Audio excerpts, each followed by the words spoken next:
Hello બાળ મિત્રો, open study point open for all ચેનલમાં આપનું સ્વાગત છે.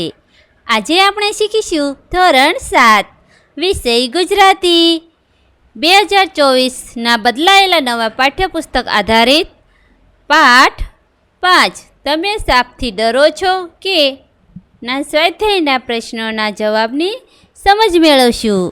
તો ચાલો શીખીએ પાઠ 5 ના પ્રશ્નોના જવાબની સમજ.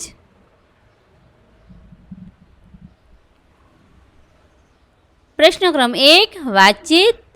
સવાલ 1, સાપ વિશે તમે શું શું સાંભળ્યું છે? કહો. વિદ્યાર્થી મિત્રો, આ પ્રશ્નના જવાબમાં તમે જે સાંભળ્યું હોય તે લખી શકો છો. હું સાપ વિશે જે સાંભળું છું તે લખું છું. સાપ વિશેની ઘણી બધી માન્યતાઓ મેં સાંભળી છે, જેમાંથી થોડીક નીચે પ્રમાણે છે. બધા જ સાપ ઝેરી હોય છે. સાપ ઉડી શકે છે. નાગ મદારીની બીન સાંભળી ડોલે છે. કેટલાક સાપ 2 મોંવાળા હોય છે. નાગના માથા પર મણી હોય છે. સાપ 100 ફૂટથી વધુ લાંબા હોય છે. ઘણા સાપ 100 વર્ષથી વધુ ઉંમરવાળા હોય છે અને આવા સાપને મૂછો હોય છે. સાપનું ઝેર તેના લોહીમાં રહેલું હોય છે. સાપને મારી નાખો તો નરને મારતા માદા અને માદાને મારતા નર બદલો લે છે. સાપની કાંચળી તિજોરીમાં રાખવાથી લક્ષ્મી ઘરમાં આવે છે. સાપ ખજાનાની ચોકી કરે છે. કેટલાક સાપના પડછાયાથી મનુષ્ય આંધળો બની જાય છે. સાપ વર્ષો સુધી ભૂખ્યો કે ખાધા પીધા વગર રહી શકે છે.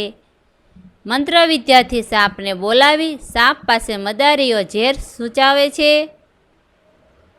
સવાલ 2, તમે સાપ ક્યાં ક્યાં જોયા છે?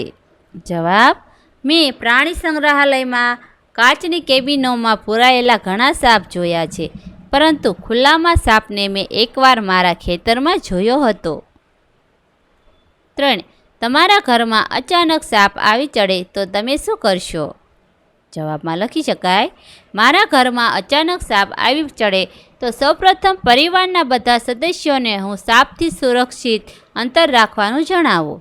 ત્યારબાદ અનુભવી વ્યક્તિ કે સાપ પકડનાર સંસ્થાનો સંપર્ક કરી સાપને પકડીને તેના રહેઠાણ જેવા કે અવાવરૂ જગ્યા કે જંગલમાં પાછો છોડી આવવાની વ્યવસ્થા કરવા જણાવું. 4, કોઈને સાપ કરડે તો શું કરવું જોઈએ?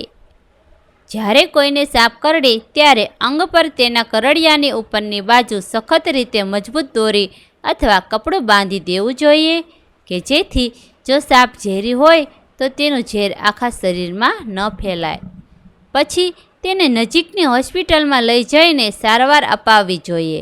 જો સાપ ઝેરી હોય તો તેને ઝેર વિરોધી રસી અપાવવી જોઈએ. 5, નાગપાંચમે શું શું કરવામાં આવે છે? જવાબ: નાગપાંચમે ઘરની સ્ત્રી દ્વારા નાગ દેવતાનું વ્રત રાખવામાં આવે છે. આ વ્રતમાં સવારે નાહી ધોઈને પાણિયારે કંકુથી નાગ આળખવામાં આવે છે. તેને ધૂપ, દીપ, નાળિયેરનો પ્રસાદ અને કુલેરનું નૈવેદ્ય ધરાવવામાં આવે છે. જે સ્ત્રીએ વ્રત કર્યું હોય તે સ્ત્રી આગળના દિવસે બનાવેલ બાજરીનો રોટલો દિવસમાં 1 ટકે જમે છે. બાકીનો દિવસ ઉપવાસ કરે છે.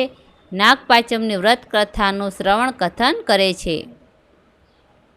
6, ઉપવાસ અને વ્રતમાં શું ફેર છે? નિયમ તરીકે 24 કલાક કે એનાથી વધુ સમય માટે ખોરાક ન લેવાની ક્રિયાને ઉપવાસ કહે છે. વ્રત એટલે નિયમ લઈને આચરવામાં આવતી સંયમાત્મક ધાર્મિક ક્રિયા. પ્રશ્ન ક્રમ 2, પાઠની શરૂઆતની 10 લીટી ધ્યાનથી વાંચો. પછી ઘટનાની સામે સોનલે શું કર્યું તે જોડો. ઘટના છે: ભાભી પાણિયારા પર નાગનું ચિત્ર આલેખતા હતા. બીજું છે: તું ત્યાં ઊભી રહે અને ધ્યાનથી જો. 3, કુલેરનું નૈવેદ્ય ધર્યું છે હતું. 4, ભાભી ગઈકાલનો બનાવેલો રોટલો આજે એકવાર ખાશે. આ બાજુ સોનલની ક્રિયામાં વિકલ્પો આપ્યા છે. સોનલના મોંમાં પાણી આવ્યું. 2, સોનલને અચરજ થયું. 3, એમ શું કરવા કરતા હશે તેઓનો પ્રશ્ન થયો. 4. સોનલ પાણિયારા પાસે પાછી ગઈ. હવે આ જોડકું જોડીએ. પહેલા સમય આવશે બીજું, સોનલને અચરજ થયું. બીજા પ્રશ્નનો જવાબ. ચોથું વાક્ય, સોનલ પાણિયારા પાસે ગઈ. ત્રીજા પ્રશ્નનો જવાબ છે પહેલું, સોનલના મોંમાં પાણી આવ્યું. અને ચોથા પ્રશ્નના જવાબમાં છે 3. એમ શું કરવા કરતા હશે તેવો પ્રશ્ન થયો. પ્રશ્ન ક્રમ 3. સોના આવું કોને પૂછે કે કહે છે? 1. ભાભી આજે પાણિયારા પર નાક કેમ આળેખે છે? કોને પૂછે છે? તેની બાને પૂછે છે. 2. ભાભી નાગને બદલે ઉંદરનું ચિત્ર આળેખે તો શું થાય? તેના ભાઈને પૂછે છે. સવાલ 3. મને તો નાગની વાતો સાંભળીને બહુ બીક લાગે છે. તેના ભાઈને કહે છે. 4. તો મદારીની મોરલીએ સાપ ડોલે છે એ વાત ખોટી? તેના ભાઈને કહે છે. પ્રશ્ન ક્રમ 4. જોડીમાં ચર્ચા કરો અને નીચેના વિધાનો પૈકી જે વિધાનોમાં સાપ વિશેની હકીકત રજૂ થઈ હોય તો હા અને સાપ વિશે પ્રવર્તતી ખોટી માન્યતા રજૂ થઈ હોય તો ના લખો.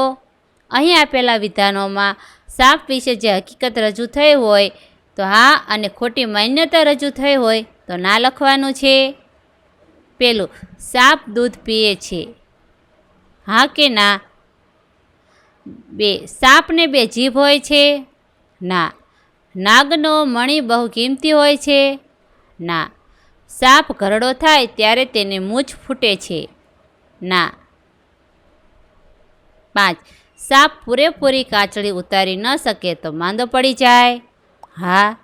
બધા સાપ ઝેરી હોતા નથી. હા.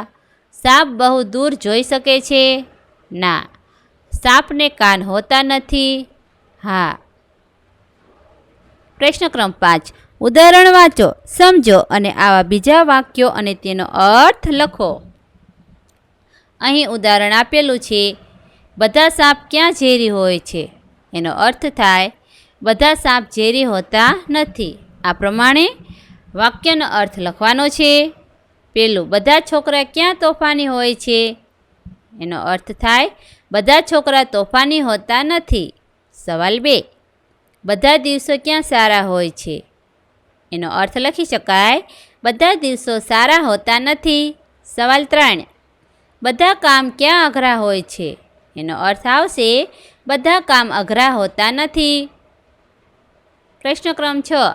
કૌંસમાં આપેલા શબ્દોમાંથી યોગ્ય શબ્દ પસંદ કરી શબ્દ સમૂહ માટેનો સાચો શબ્દ લખો. અહીં કૌંસમાં કેટલાક શબ્દો આપ્યા છે. એકટાણું, પૂજા સામગ્રી, નૈવેદ્ય, નાગ, પાણિયારા અને કુલેર. ખાલી જગ્યા પૂરીએ. ભાભી આજ પાણિયારા પર નાગનું ચિત્ર આળેખતા હતા. પાસે પૂજા સામગ્રી પડી હતી. તેમણે કુલેરનું નૈવેદ્ય ધર્યું હતું. આજે એ એકટાણું પણ કરશે. પાણિયારા એટલે કે ઘરમાં પાણીના વાસણ રાખવાની જગ્યા. નાગ એટલે ફેણવાળા સાપ. પૂજા સામગ્રી કંકુ, ચોખા, ફૂલ વગેરે. કુલેર ઘી ગોળ સાથે ચોળેલો બાજરી વગેરેનો લોટ. અને નૈવેદ્ય દેવને ધરાવેલી ખાવાની વસ્તુ. એકટાણું એટલે ભોજનનું વ્રત પાળવું તે. પ્રશ્ન ક્રમ 7. લીટી દોરેલ રૂઢિપ્રયોગનો અર્થ કૌંસમાંથી શોધી તેની નીચે લીટી દોરો. આ રૂઢિપ્રયોગનો ઉપયોગ કરી તમે બીજું વાક્ય બનાવો. અહીં રૂઢિપ્રયોગો અને તેના અર્થ આપેલા છે કૌંસમાં, જે શોધીને તેની નીચે લીટી કરવાની છે. ત્યારબાદ રૂઢિપ્રયોગનો ઉપયોગ કરીને બીજું વાક્ય બનાવવાનું છે. 1. કુલેર જોઈ સોનાના મોંમાં પાણી આવી ગયું. કૌંસમાં લખ્યું છે ખૂબ ભૂખ લાગી, ગમતી વસ્તુ ખાવાની તીવ્ર ઈચ્છા થઈ, પાણીથી મોં ભરાઈ ગયું. સાચો અર્થ છે સાંજે મમ્મી જમવામાં છોલે પૂરી અને ગુલાબજાંબુ બનાવવાની છે તેવું જાણ્યું ત્યારે મિનલના મોંમાં પાણી આવી ગયું. 2. બાએ સોનાને માંડીને વાત કહી. કૌંસમાં છે બેસીને વાત કહી, શાંતિથી વાત કહી, શરૂઆતથી બધી વાત કહી. વાક્ય લખીએ.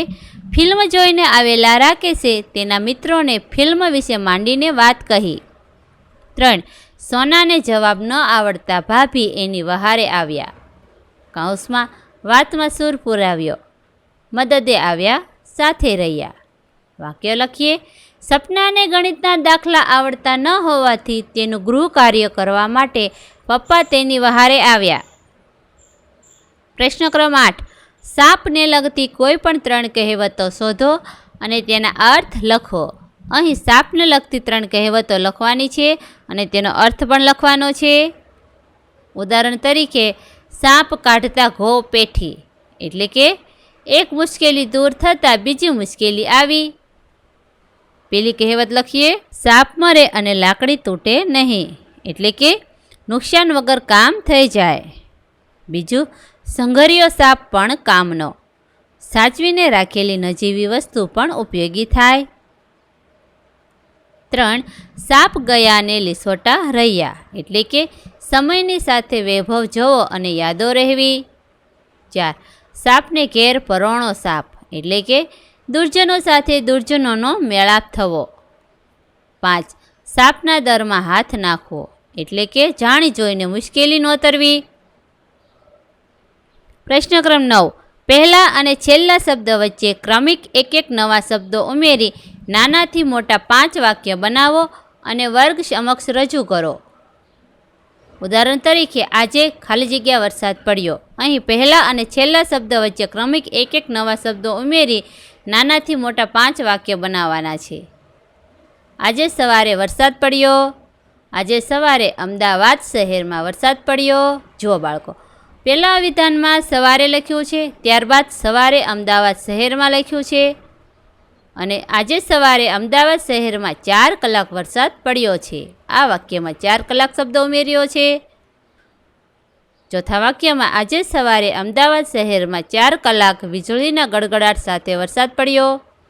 આજે સવારે અમદાવાદ શહેરમાં 4 કલાક વીજળીના ગડગડાટ સાથે ધોધમાર વરસાદ પડ્યો. આવી રીતે ક્રમિક એક નવા શબ્દો ઉમેરીને નાનાથી મોટા 5 વાક્ય બનાવવાના છે. પહેલું, મેં ખાલી જગ્યા સાપ જોયો. મેં શાળાએ જતા સાપ જોયો. બીજું વાક્ય, મેં શાળાએ જતા સુભદ્રા કાકીના ખેતરમાં સાપ જોયો. મેં શાળાએ જતા સુભદ્રા કાકીના ખેતરમાં લીમડા નીચે સાપ જોયો. મેં શાળાએ જતા સુભદ્રા કાકીના ખેતરમાં લીમડા નીચે કાળા રંગનો સાપ જોયો. મેં શાળાએ જતા સુભદ્રા કાકીના ખેતરમાં લીમડા નીચે કાળા રંગનો લાંબો સાપ જોયો. પ્રશ્ન ક્રમ 10. ઉદાહરણ મુજબ વાક્ય લખો. અહીં ઉદાહરણ આપ્યું છે, હું બજાર ગયો હતો, હું બજાર જાઉં છું, હું બજાર જઈશ. આવી રીતે ભૂતકાળ, ભવિષ્યકાળ અને વર્તમાન કાળના વાક્યો આપેલા છે. એ પ્રમાણે વાક્ય લખવાનું છે. પહેલામાં આવશે, અમે સાપ જોયો હતો, અમે સાપ જોઈએ છીએ, અમે સાપ જોઈશું. સવાલ 2. અમે ગીરના પ્રવાસે ગયા હતા, અમે ગીરના પ્રવાસે જઈએ છીએ, અમે ગીરના પ્રવાસે જઈશું. ત્યારબાદ, ભરતે પતંગ ચગાવ્યો હતો, ભરત પતંગ ચગાવે છે, ભરત પતંગ ચગાવશે. મિતાલીએ ગૃહ કાર્ય કર્યું હતું, મિતાલી ગૃહ કાર્ય કરે છે, મિતાલી ગૃહ કાર્ય કરશે. સાહેબે વ્યાકરણ શીખવ્યું હતું, સાહેબ વ્યાકરણ શીખવે છે, સાહેબ વ્યાકરણ શીખવશે. પ્રશ્ન ક્રમ 11. પ્રશ્નોના જવાબ લખો. સવાલ 1. વ્રત એટલે શું? વ્રત શા માટે કરવામાં આવે છે? જવાબ, વ્રત એટલે નિયમ લઈને આચરવામાં આવતી સંયમાત્મક ધાર્મિક ક્રિયા. હિન્દુ અને જૈન ધર્મમાં વ્રત એ ઉપાસનાનું મહત્ત્વનું અંગ છે.